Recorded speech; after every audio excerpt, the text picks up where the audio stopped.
We're going to talk about the evolutionary mind this morning. It's the topic of our book that's just coming out at the moment. And it prepares the way for thinking about the change in consciousness at the millennium. Obviously, what happens at the millennium is something to do with our minds. It's not as if the laws of nature are all going to change at the year 2000. It's a mental event, a social event, a cultural event. And we're going to start this morning by talking about the evolutionary context for it. Our book, called The Evolutionary Mind, comes at a time when there's a tremendous amount of interest in evolutionary psychology. Psychologists in the last 5 to 10 years have discovered Darwin, and I keep meeting psychologists who speak to me with that sort of enthusiasm and bright-eyed quality of the new convert. They've seen the light, they've discovered Darwin, and I wonder why, as a biologist, they haven't discovered Darwin a long time ago. Darwin, after all, opened up the field of evolutionary psychology with his book, The Expression of Emotions in Man and the Animals. And there was a lot of speculation at the end of the 19th century about the evolution of consciousness. However, academic psychology this century has got involved in behaviorism, rats in cages pushing levers, and now cognitive psychology, computer models of neural processes, none of which has left much space for evolutionary theorizing. So they've come rather late to this evolutionary speculation. There's been permission given to biologists to speculate about evolution of the mind in this way by the analysis of selfish genes. They feel if they're talking about selfish genes, it's somehow scientific, and it's given everyone permission. This kind of discussion is epitomized in Steven Pinker's recent book, How the Mind Works.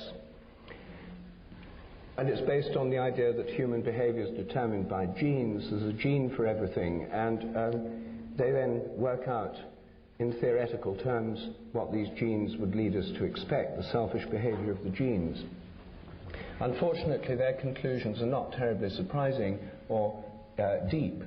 And at the end of a lecture he gave recently in London, which was met with considerable skepticism, somebody said, well, now just give us the most important clear idea you've been able to deduce from your selfish gene theory.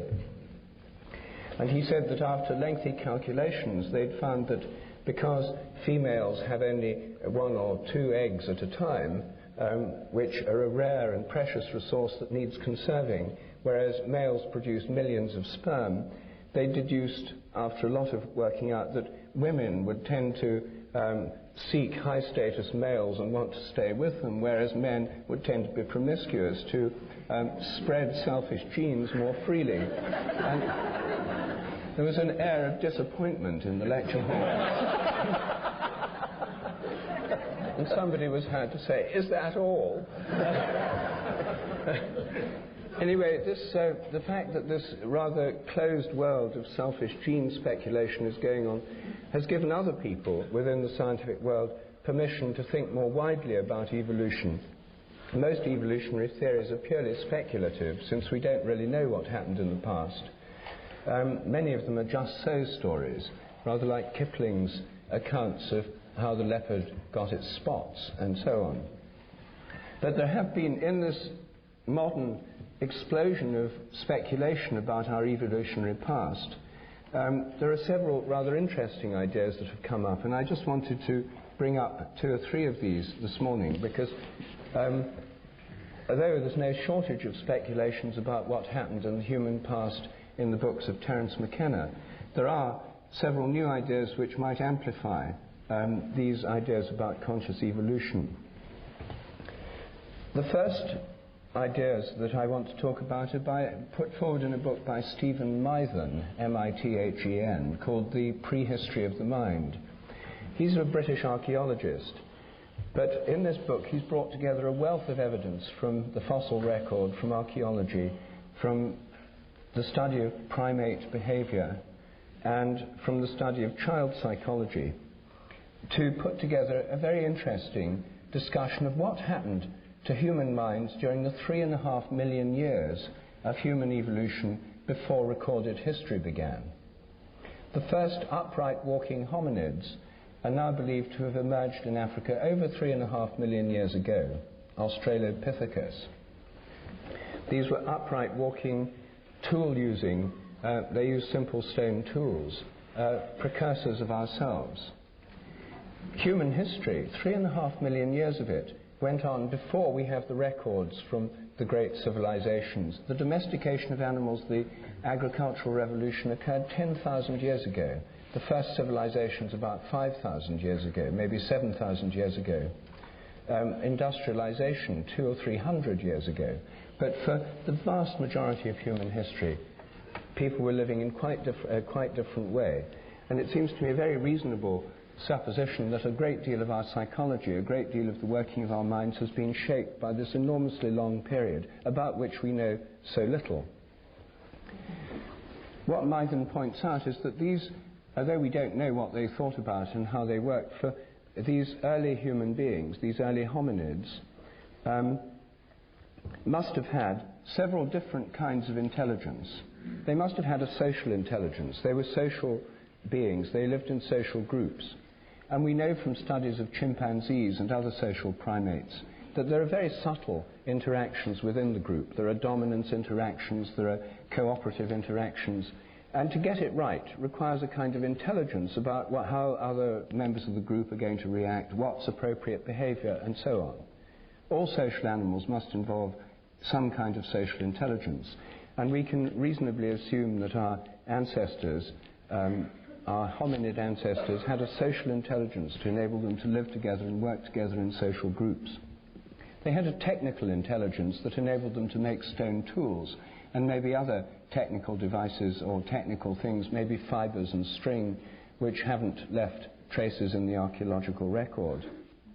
They must have had a natural historical intelligence, because if you're living as a hunter-gatherer, as they did, then unless you know what to hunt and how to hunt it, what the habits of the animals are that you're hunting, unless you know what to gather, where to gather it, what things are good to eat, what things are good as herbs, you don't get very far.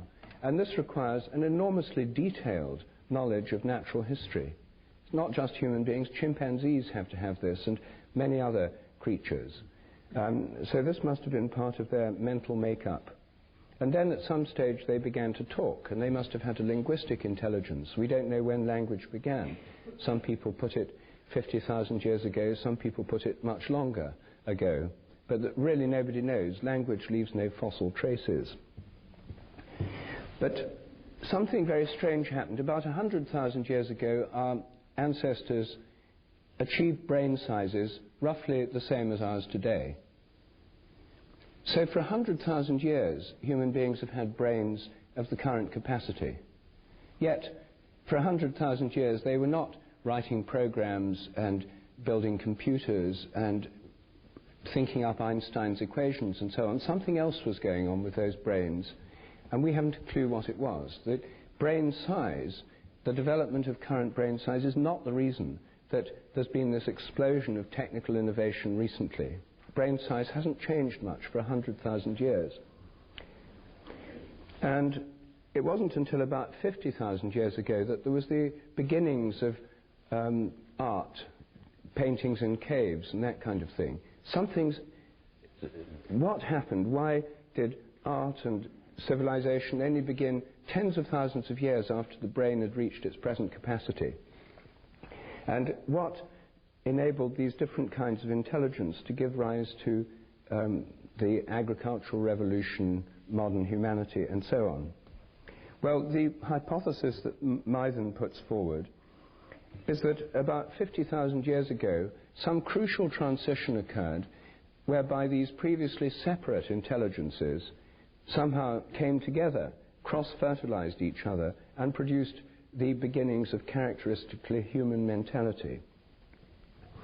The connection of social and technical intelligence meant that people started using technical skills for making things like jewelry, ornaments, grave goods.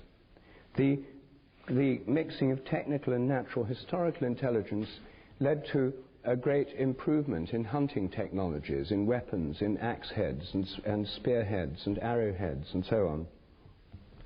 The merging of social and natural historical intelligence led to a whole kind of mythic understanding of the animal and the natural world, which we find in all cultures around the world today.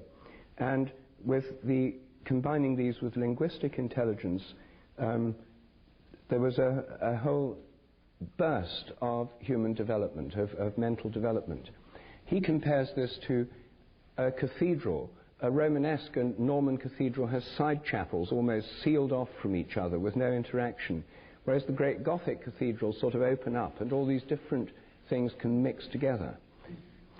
Somehow he thinks this transition 50,000 years ago was associated with the origin of religion and seems to have been based on a sense of human connection not just with the earth but with the heavens.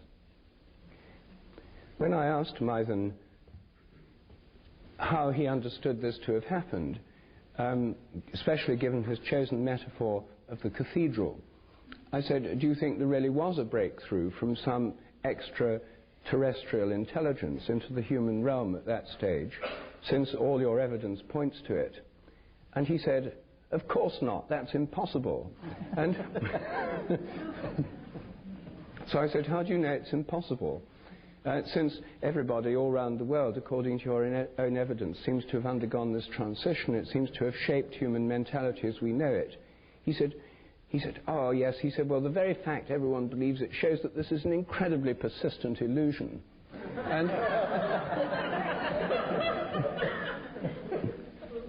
And I said, but how do you know it's an illusion? He said, because it's so persistent. And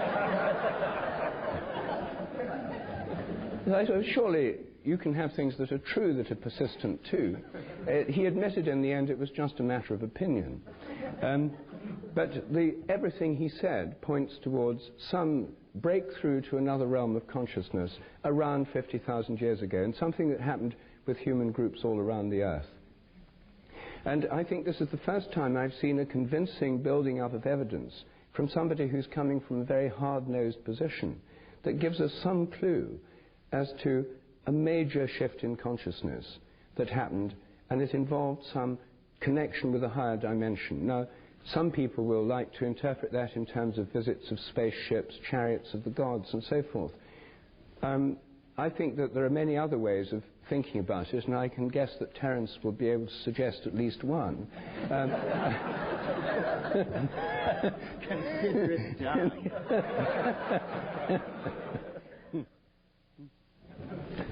But before we there's one other speculation about the past I want to mention, which I found particularly interesting out of this year's crop of books on the subject, which is Barbara Ehrenreich's book, Blood Rights.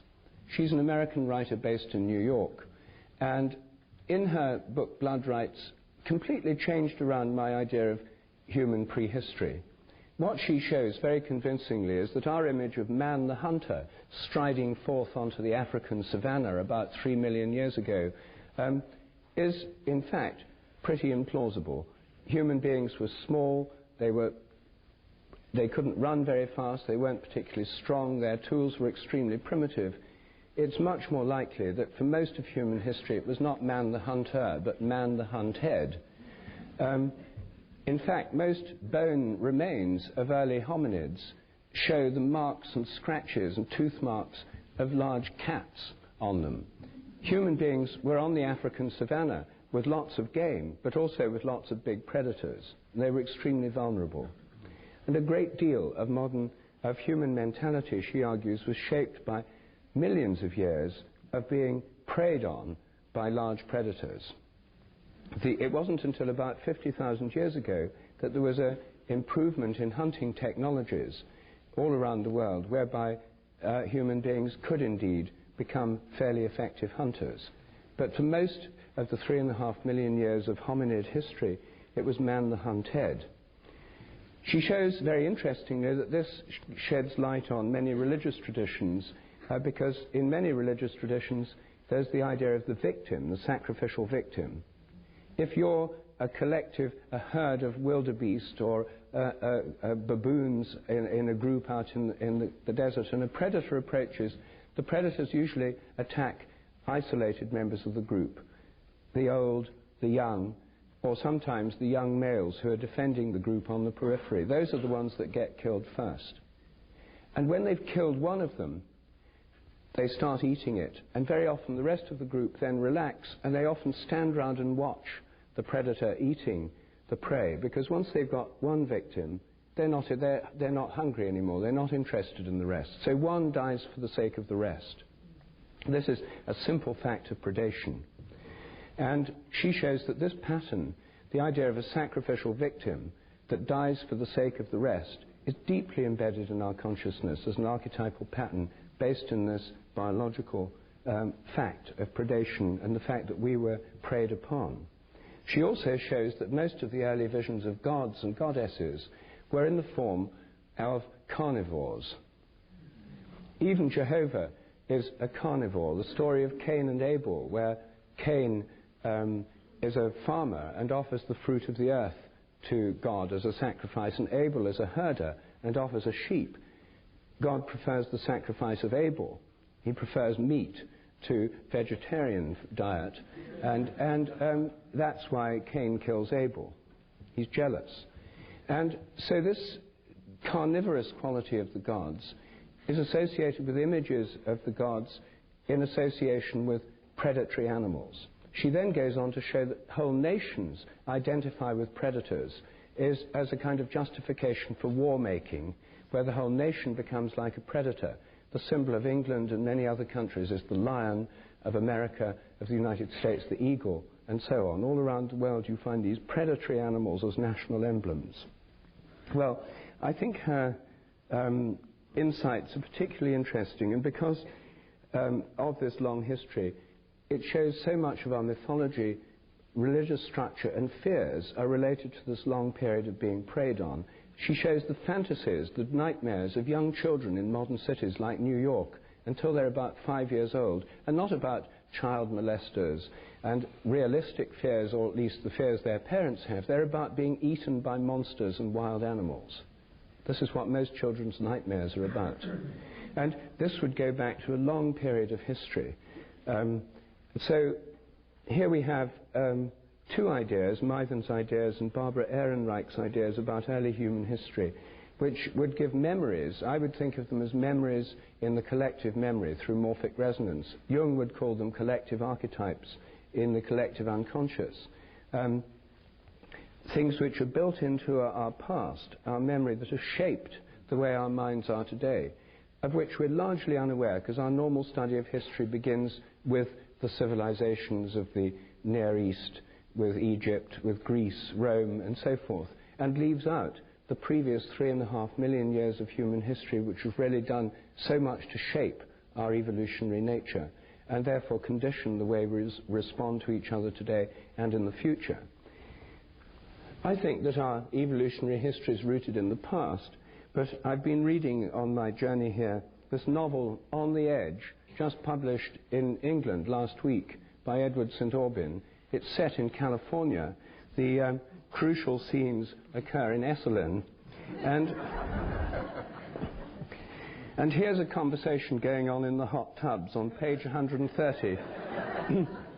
According to Terence McKenna, said Flavia, who happens to be a genius instead of an arrogant British jerk,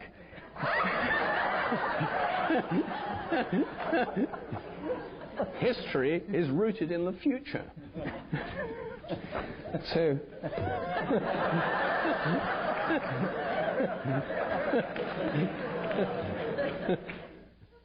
can I jump in? Well, first of all, let's just assume that I've responded to this with the usual rap about diet, mushrooms, so forth and so on, that if you know anything about my work, you have heard ad nauseum, ad infinitum.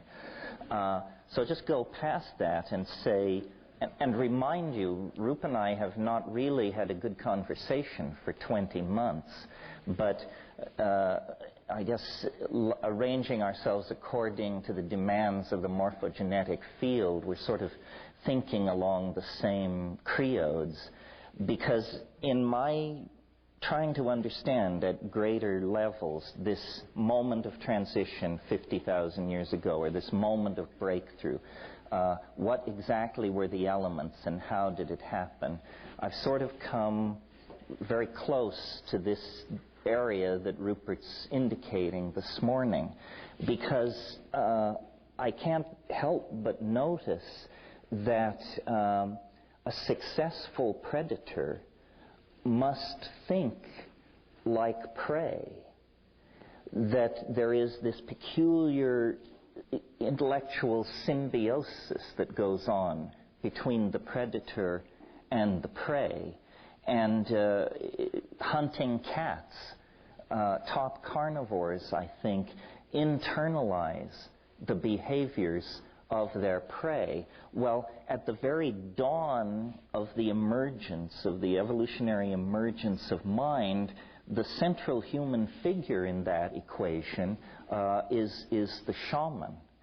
And the shaman at the high Paleolithic stage is essentially a kind of sanctioned psychotic. In other words, able to move into states of mind so extreme that their immediate social efficacy is arguable. And to condense that into common English, what I mean is the shaman is a person, a designated member of the social group, who can mentally change into an animal, who can become so animal-like that other members of the social group are appalled and draw back.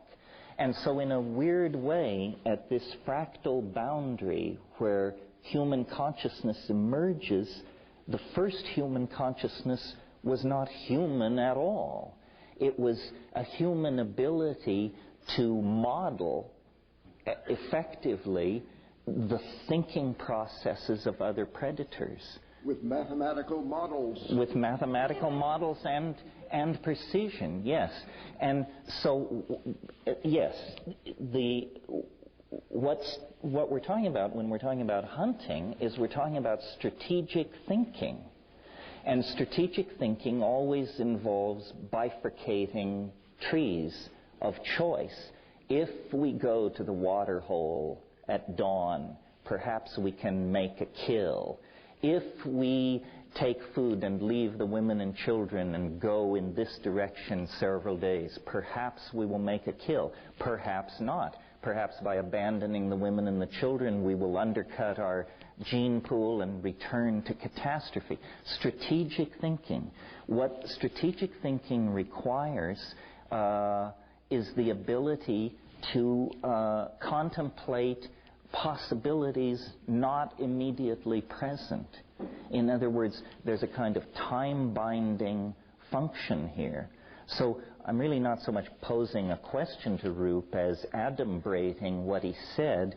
I think this is where it all comes together in this very complicated relationship between fear, expectation, strategizing, and the imagination.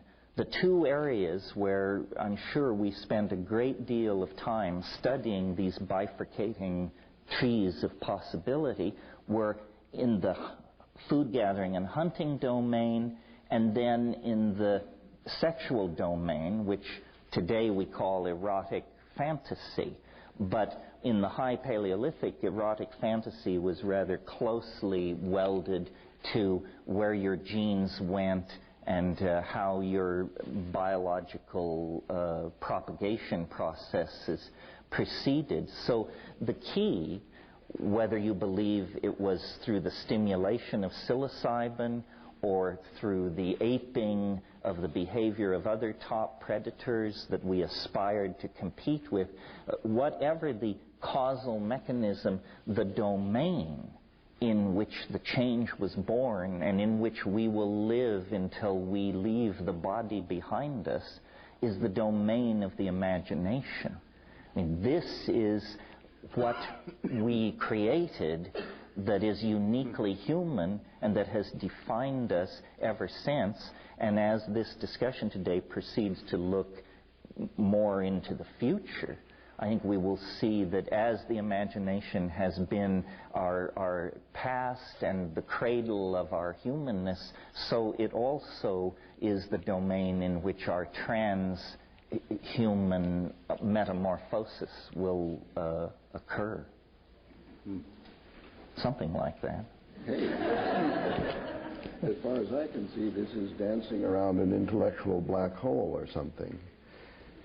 Here we have, the question is posed, as I gather of Stephen Mython, that in the evolution of consciousness or culture, I'm not sure which, that there was a bifurcation 50,000 years ago, which is of interest to us because we're in one now. And the question is, what was it caused by? And then Rupert proposed that you would, of course, answer the psilocybin mushroom on the plains of Africa. But you didn't mention strategically. But why this need not only was a constant throughout the 3.5 million years evolution of hominids, but also in pongids, apes, and swarming bees, schooling fish, and so on. This is more or less no news here. What was it then that happened 50,000 years ago, if anything happened? So I know that this will not be a favorite hypothesis in this audience, but it's one that has to be counted. You asked for, are there any other... What did he suggest, actually, Stephen Mython? He doesn't give a very clear explanation as to why this might have happened. Well, he's a youngish man, I suppose. Yes. Who probably has not read the great books of his predecessors, such as, let's say, for example, Alexander Marshak, who led a great group of a combined group of two species, neurophysiologists and archaeologists, in the distant past, to propose that miracle that occurred, like the beginning of Cro-Magnon 50,000 years ago, had to do with a structural change in neurophysiology. This presents the view, if you want to look at it that way, God as a brain surgeon, also known as the hole in the head, where the connection between the hemispheres was improved in the corpus callosum, and this physiological evolution provided a evolutionary advantage in hunting and so on. And as an evolution theorist, you would have to say, well, if there was divine brain surgery, then it could have been in response to a leading element in the evolution of some morphogenetic field. Now, thinking of this as it's a chicken and egg kind of thing, okay, is like the physiological change. There was a physiological change, was there not? Didn't Stephen Mython mention that? Well, you can't from skulls. All you've got. Oh, is you skulls. can. No, you can. That's the whole point. That these skulls have been examined microscopically by Alexander Marshak, and the changes in the skull, morphological changes, sharply divide that particular event. Including the enlargement of the frontal lobes, which was considered, because of Broca's brain, to be the physiological foundation for the development of speech. Whereas we would say, probably, I'm guessing we would agree that the enlarged brain, Broca's brain, evolved because as we had already started speaking and had the need for more vocabulary, the things favored the larger vocabulary in terms of hunting, gathering, escaping large carnivores, and so on. Anyway, there's a dichotomy of two different views about this bifurcation, the divine intervention one and the physiological DNA random mutation natural selection one. Isn't that it? And in this dichotomy, we see you opposed, because Terence believes the eating psilocybin mushrooms is a purely material explanation, right? It requires no recourse to a divine intervention in the field. Angels, dreams, you use the word imagination. But he's not suggesting a literal divine intervention. He's just speaking metaphorically. Well, Mython might be. Mython's speaking metaphorically. I think I'm speaking literally. Because I think, you see, one of the things we have to explain is that religion, or some sense of a beyond the human realm of consciousness, is found in every human culture today. in some sense, in some way or another, a world of spirits, a world of angels, of gods. But to explain the universal distribution of this as part of traditional human thinking requires at some stage in the past there have been an awareness of this other realm of consciousness. Now, this is not incompatible with psilocybin or any other drug hypothesis, because those might have kick-started this connection with another realm of consciousness. But if we assume that today, all over the world, shamanic cultures and all other cultures have the sense of other levels and other kinds of conscious entities beyond the human level, some in animal forms and some in forms way beyond that, we have to assume that at some stage in the past there was a linking with these other realms of consciousness, whatever they are. Not just metaphors, not just archetypes in the collective mind, but forms of consciousness that might well, and I think actually are, out there. Well, in trying to think conservatively about the possibility of a non-human local intelligence, it seems to me that in a way nature herself presents as an intelligence, that the understanding of nature is the understanding of complex integrated systems of such complexity that to deny them consciousness is just a reluctance of the reductionist mind, that for anyone not burdened by that prejudice, it's self-evident that nature is alive, cognizant, responding. It's interesting that really all it seems we can agree upon here is that the time frame is roughly 50,000 years. Well, so a whole bunch of things are triangulating on that moment. One could say, as I've argued, that it was the eating of psilocybin mushrooms. You could make a more general statement and say that was a subset of the consequence of an omnivorous diet. But if I may, sure. Where exactly were these mushrooms 100,000 years ago? Well, the way I think about it is there was an incremental involvement that had punctuated breakthroughs in it. In other words, the slow meeting of mind, mushroom, social complexity, acoustical abilities linked to neurophysiological states didn't just smoothly proceed. It all came together, but then at a certain point it gelled. And this is this 50,000 year point where social understanding, technology, linguistic repertoires, depth of diet, Well, you're clinging to this material stuff. I think it's about time that we... Well, there will be a material trap you here. Even if you believe angels descended from on high.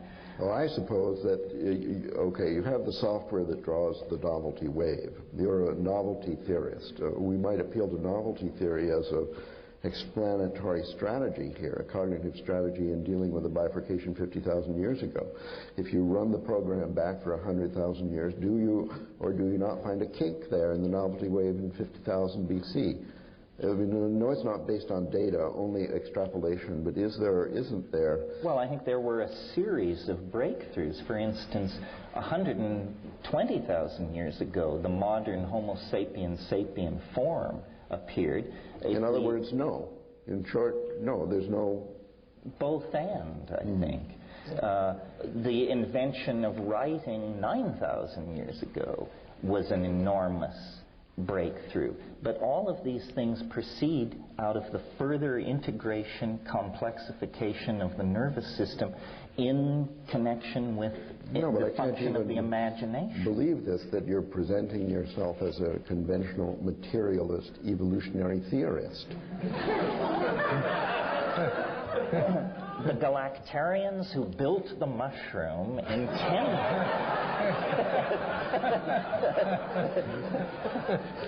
This is your pal, your favorite Well, you see, with author. The mushroom theory, you can always just say they encountered the mushroom and then it proceeded from there.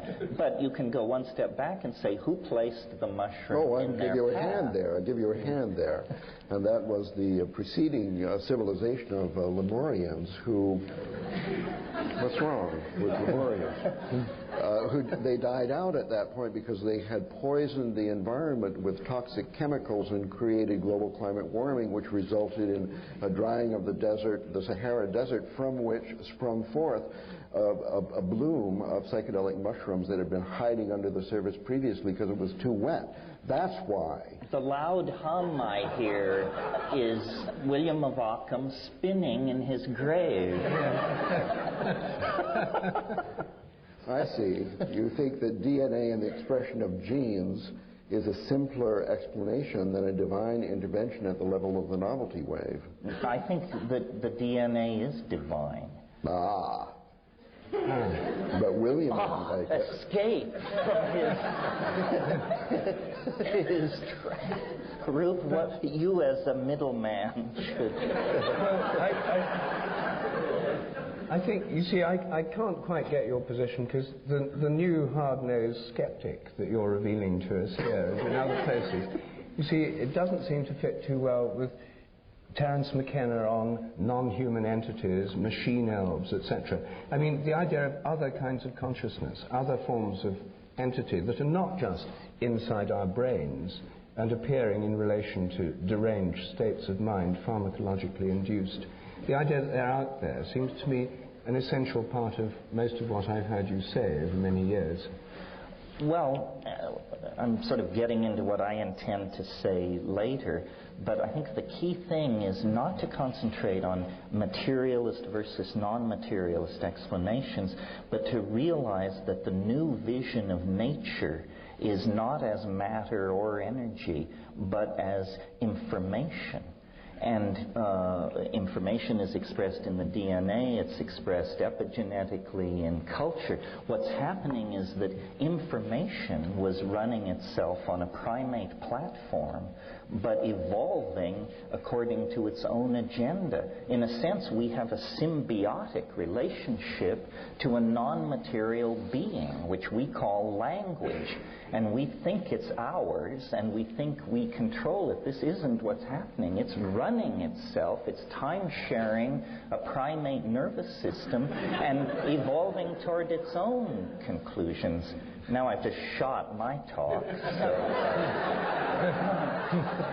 And it's so early in the morning. Yes, well, this is this damn drug I'm drinking. It makes you give it all away too soon. But I think, I mean, the discussion so far has been remarkably earthbound. And if we assume that information is not confined to this planet, if we, to put it in your information terminology, if we assume that consciousness is not limited to the Earth, if we assume that there are not only conscious beings on other planets, but also that other elements of the universe, like stars, suns, galaxies, may have minds or consciousness, which I do assume, then it becomes very likely that at some stage a consciousness on Earth could link somehow with those higher forms of consciousness. Who knows how? Maybe by something like interplanetary telepathy, something of that kind. So if there's some link of human consciousness with other forms of consciousness in the universe, then when that contact was established, there would be a big transition. That it could have been propelled or kicked off by drugs, it could have be kicked off by some mutation that led to more nervous interconnections. But when it happens, this connection with other forms of consciousness would transform human nature. Yes. And it would fit with the facts, because there's a belief in this. You see, now we're off the planet at last. Can I remind you, Terence, of a quotation from the front pages of your first book, speculating that mushroom spores are intergalactic travelers, that they have a hard case impervious to ultraviolet rays that enables them to float on the galactic wind from planetary system to planetary system, bringing us, as Rupert suggests, linguistic communications from other life forms, including immaterial life forms that they've been in conversation with in the past. I think that this is an approximate summary of your preface. But notice how materialist and space and time bound that hypothesis is. I could agree with everything Rupert said. I think now our intellectual toolkit has been enriched by the virtual confirmation of the idea that there is a Bell-type non-local aspect to the universe. So I do think we're in contact with all intelligence in the universe through the Bell non-local connection, but that means that it has no historicity, this connection. It has always been there, complete and entire. So why there is a sense of progressing toward it or it erupting through into normal earthbound affairs is not because someone in the Andromeda galaxy makes a decision, now we will reveal ourselves to the Earthlings. It's that the antenna system and the nervous system of the Earthlings evolved through a point where suddenly this became self-evident. Well, now we're coming to the question for the first time in the enlarged context in which we have not only all space but all time informing us. And here I may remind you of Father Bede's letter, which is quoted in the last chapter of our new book, where he challenges us to consider the mystical element, which he describes as more or less in the language of David Bohm's implicate order, that all time and all space is somehow exists as a interconnected ball of intelligence, which is let's just assume such a thing. Nevertheless, the science of our colleagues is more or less a true story of evolution, that there was a change, that language did come upon us in a certain moment, that before that moment we didn't speak, afterwards we did, and so the question arises, and I think this is, in my interpretation, the question we started with here. How could it be that with or without a divine intervention that there is this more or less linear progress in human intelligence, culture, capability, tool using, and exponential population growth that is correlated without any causal implication with the descent of the novelty wave? Why do we have this peculiar artifact? This is an observational fact, that there is this increase in complexity in civilization, apparently looking for a spectacular transformation, which we are associating with the word millennium now. What's going on? Well, novelty theory would just say the universe is a complexity-conserving engine. Whatever complexity it achieves by any means, it makes that the platform for a further thrust into deeper complexity. If you don't like novelty theory... Because the morphogenetic field never forgets. Well, it forgets a little, but it never... It can be set back, but it can never be set back to zero, and it always, once it gets out of the ditch, it heads back in the same direction. It has a vector field preference. And then you mentioned David Bohm. His idea of emergent properties seems to achieve the same end without a telos of novelty theory. He simply says when you complexify a system, new properties will emerge suddenly and unexpectedly that couldn't have been predicted. If you put emergence theory with novelty theory, you see that the universe could not but proceed along the line of complexification of morphogenetic expression, density of connectivity, and all the things that retard entropy and give rise to, in fact, the complex, non-entropic, ordered, apparently teleologically informed cosmos that we're in. Well, now we see then that what you've described is... laugh? It was one of those verbs, was a bit extraordinary. Okay. That there is then revealed a kind of evolutionary theory as a cosmological hypothesis. This is a theological position, basically, that there is a timeless implicate order, and there is life on planet Earth and in the rest of the universe, which evolves according to this theoretical rule by an increase of complexity when something is revealed, there's a development. It's not forgotten. It builds upon that.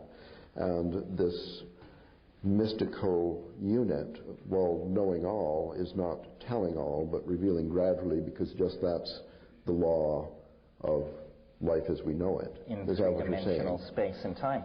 With Rupert and I, really, from my point of view, the only difference between the morphogenetic field that he has enthusiastically proposed and the ideas of novelty theory is, for Roop, it's pushed from the past. For me, it's pulled from the future. Well, but that's what Teddy was saying in this book.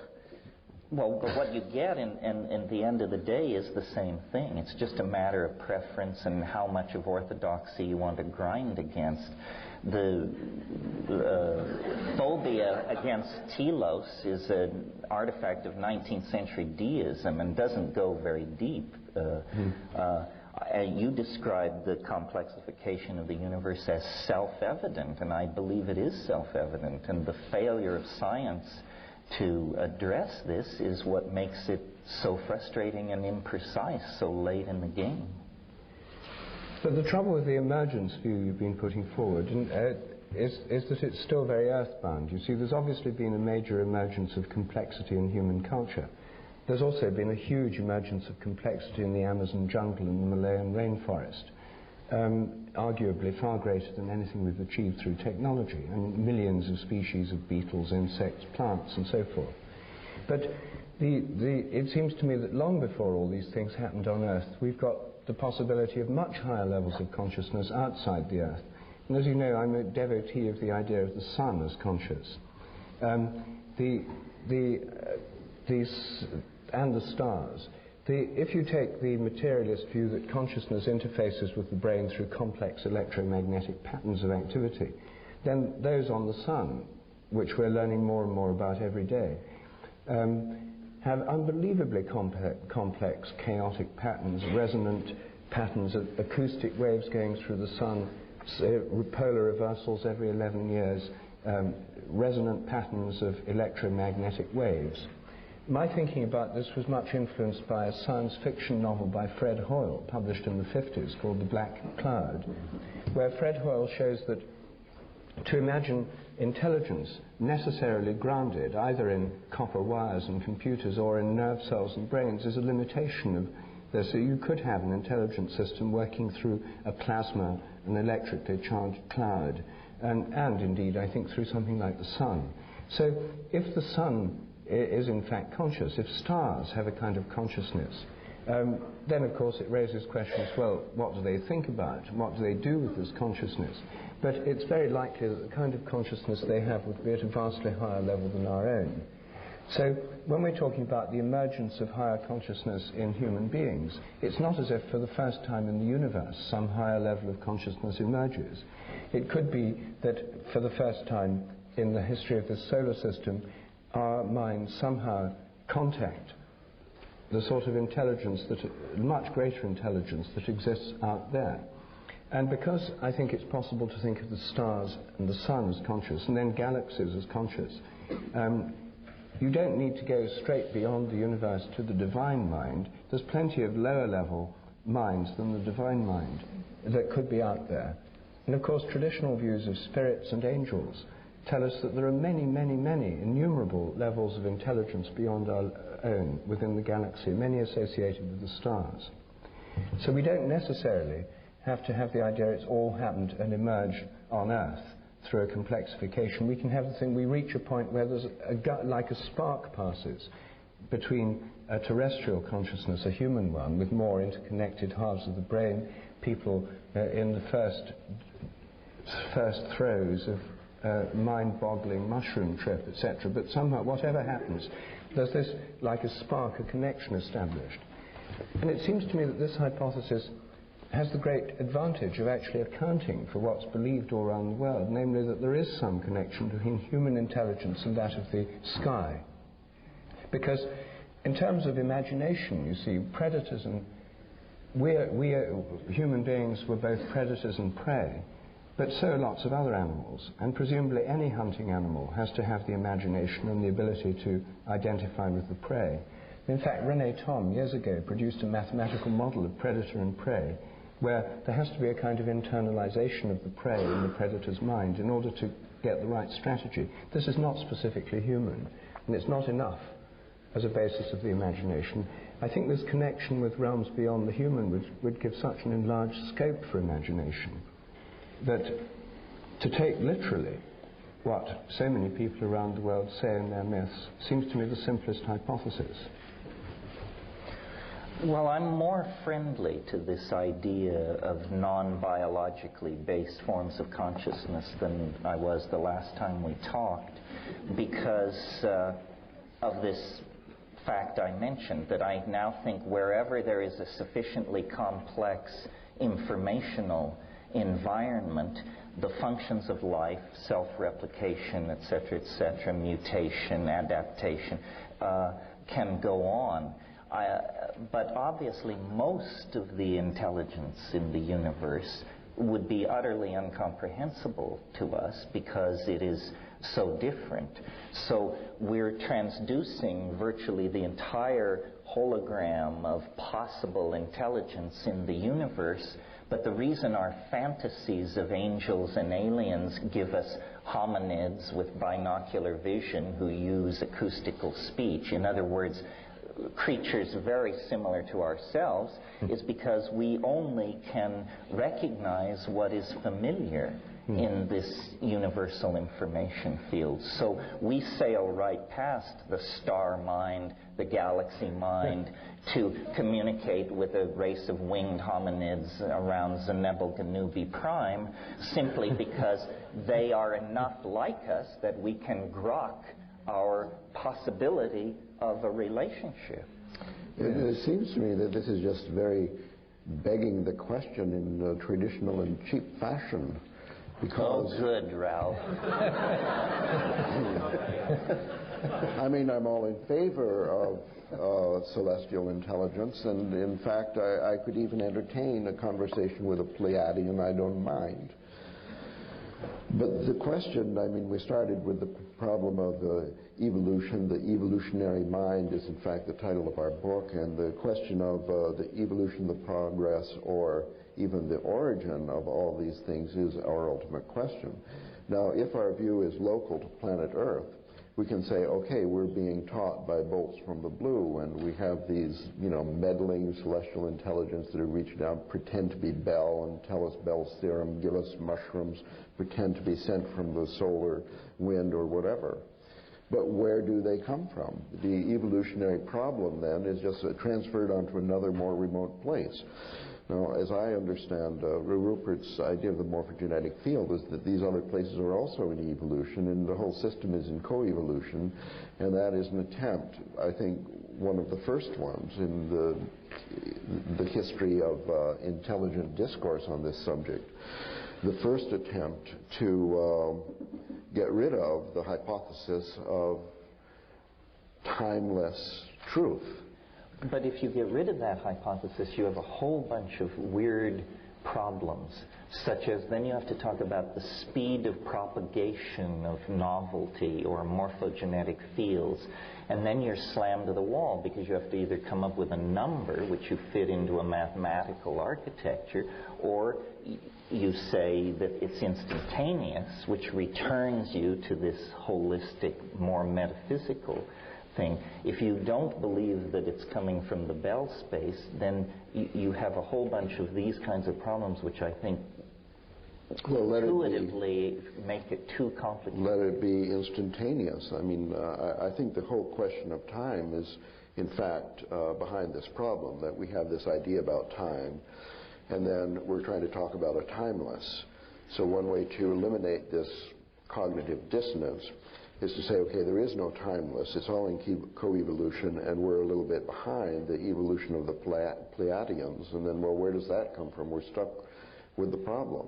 So I think, you're talking of the attractor at the end of time is more or less the beyond time is the intelligence that it informs, that nourishes the accumulation of complexity as we go along, apparently in time.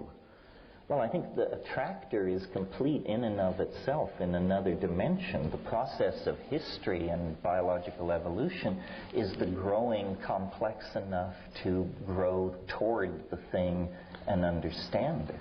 So is our process of growth then nourished or not nourished by some flow of something that comes from this attractor at the end of time in another dimension? It contributes the trajectory of our approach. It defines the domain in which we are moving toward it. We couldn't even talk this without chaos theory. No, right? Chaos theory stands behind this very powerfully. Well, I don't know, Ralph, people have been talking about this for a long time before chaos theory came along. But in such a muddled fashion. compared with the sublime clarity of our present conclusion. Precisely. So I don't quite see why chaos theory is an essential ingredient. Forget chaos theory. I'm interested in the possibility that in your deepest musings on this problem, you have rather avoided Father Bede's challenge to grapple with infinity, and that in the idea of the coevolution of morphogenetic fields begs the question of the existence of a timeless or eternal truth, pattern, guidance, or something, which is, well, but are you? I don't know. I mean, Father Bede used the word mystical, but of course he was a priest. I don't think he meant the essentially incomprehensible. In other words, I don't think we're going to get to a place where we then say, from here on it is mystery and rational apprehension fails. My notion of the mystical is simply that which remains to be understood, and there will always be a residuum of mystery in principle, but in principle it is not mysterious. No, I think, I don't agree with that, I must say. I thought you might not. No. Well, we'd soon be out of business if we're talking at the edge of the unthinkable, if we actually everything suddenly becomes thinkable. Even in principle? I think that given the nature of a human mind, evolved to deal with large predators, hunting on African plains, gathering herbs, etc., dealing with social problems, human relationships, etc., the idea that this evolution has equipped us with minds and language and cognitive abilities that enable us to comprehend the entire universe, where it's come from, where it's going, what minds and mind may lie beyond what we see. The idea that this very small part of the evolutionary system, with all the limitations inherent in it, could comprehend the whole, seems to me a rather improbable supposition. And I think that the point about mysticism, or what the Greek church calls apophatic, that is that the ultimate, in the end, does lie beyond what we can think. Our thinking can only take us so far. And this isn't just because we haven't got enough professors of mathematics yet, and it's only a matter of bigger computers and so forth. That there are grave limits on how far a very limited and evolutionary bound conceptual apparatus can take us. We'd never be able to embrace, as you yourself pointed out, the kind of mentality of the sun or a galaxy, because its concerns are so much greater and more remote than our own, let alone the universe as a whole. But in principle, some other form of organization could. In other words, these things are not sealed from understanding in principle. They are simply difficult for primate-based minds running limited software at low hertz rate to accommodate. But yes, but I mean, presumably the solar mind, if there is one, could have a pretty good intuitive understanding of the minds of other suns. I mean, if the sun has a mind, part of its activity, I think, would be concerned with the solar system. It would be like the brain of the solar system. But part of its activity would be concerned with its peer group, namely other stars. And then part of their activity would be related to the mind or purpose or telos of the entire galaxy. And those kinds of concerns, you know, the kind of relationship problems that our sun may be having with other suns, or double star systems like that of Sirius, the kind of relationship problem. Those are rather beyond the scope of human psychotherapy, or indeed human thought. There may be so many things going on, as indeed there are at levels we don't really understand very well the world of the goldfish or the ant. So there are certain limitations which I don't think are just a temporary limitation on what we can conceive or imagine. Well then, until we run out of energy to conceive and imagine, are we conceiving of the solar mind, if it exists, as evolving or fixed? No, it must evolve.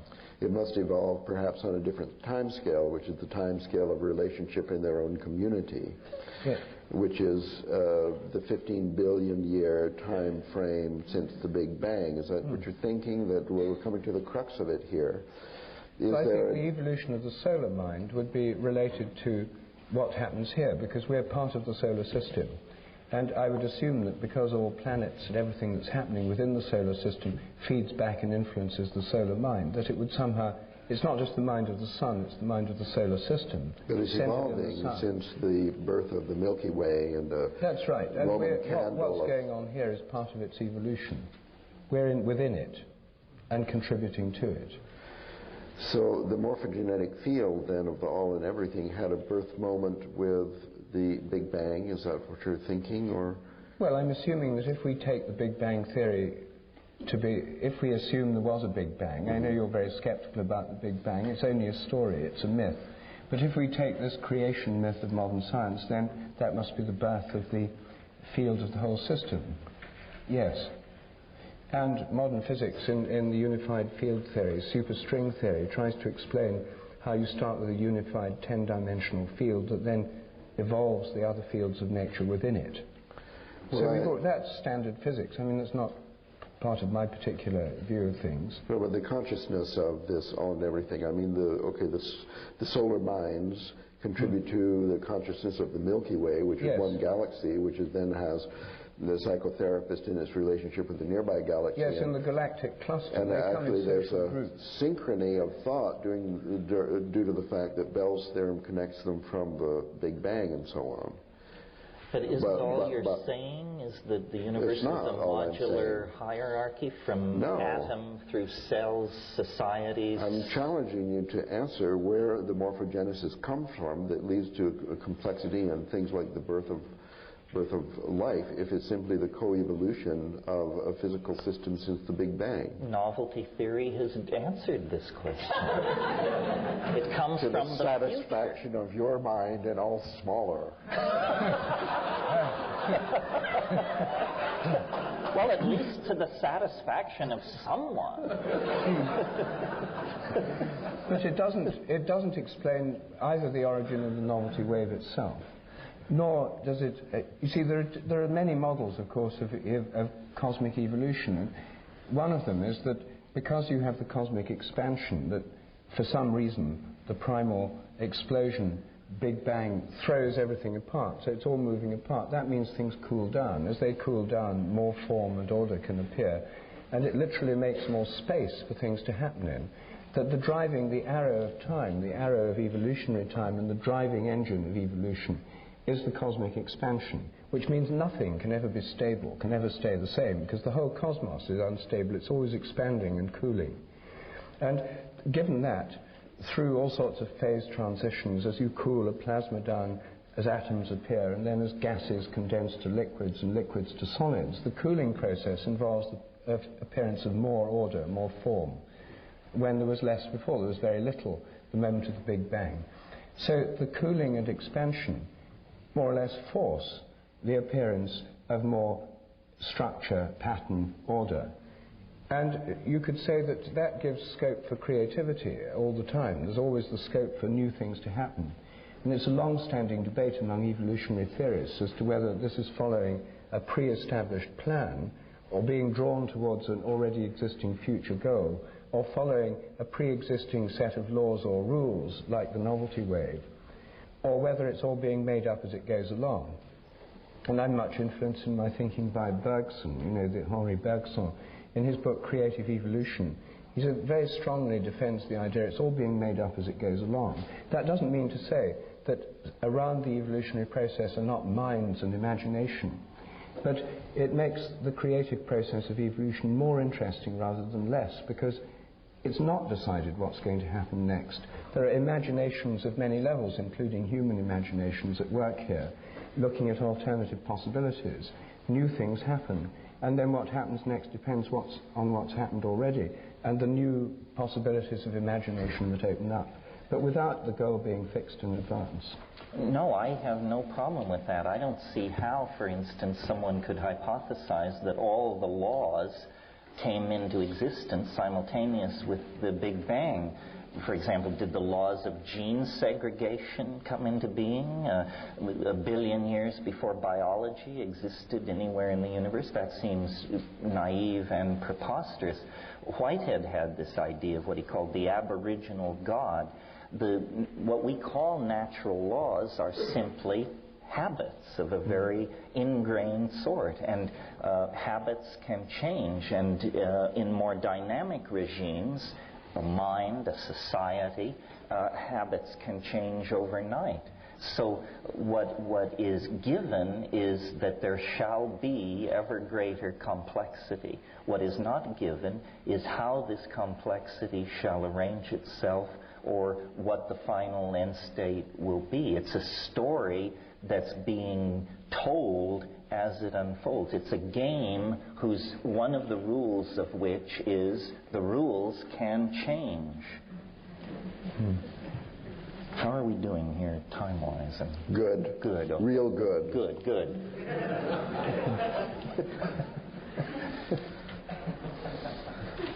Well, we're getting nowhere. In other words, this is the problem. There's the watch in the desert. It's ticking by itself, or God put it there, we don't know.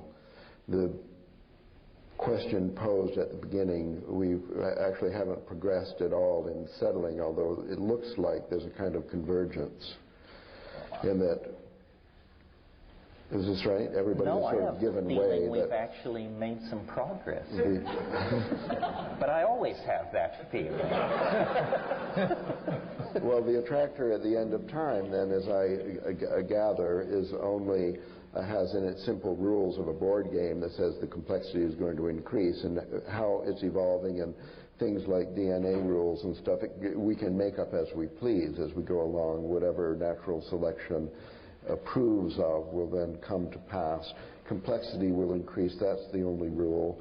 And so, in fact, you agree that time is slowing down.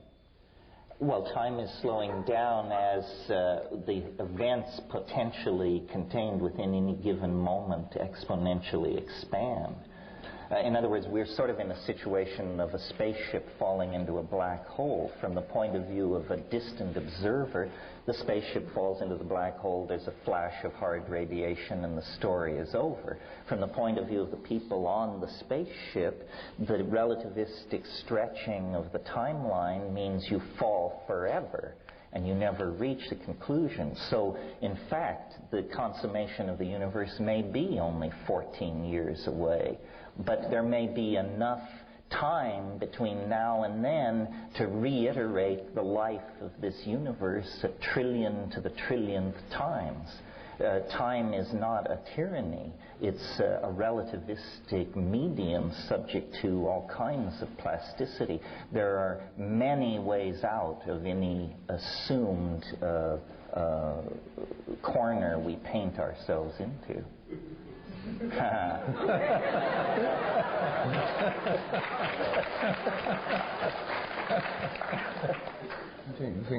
I think we've ground to a halt.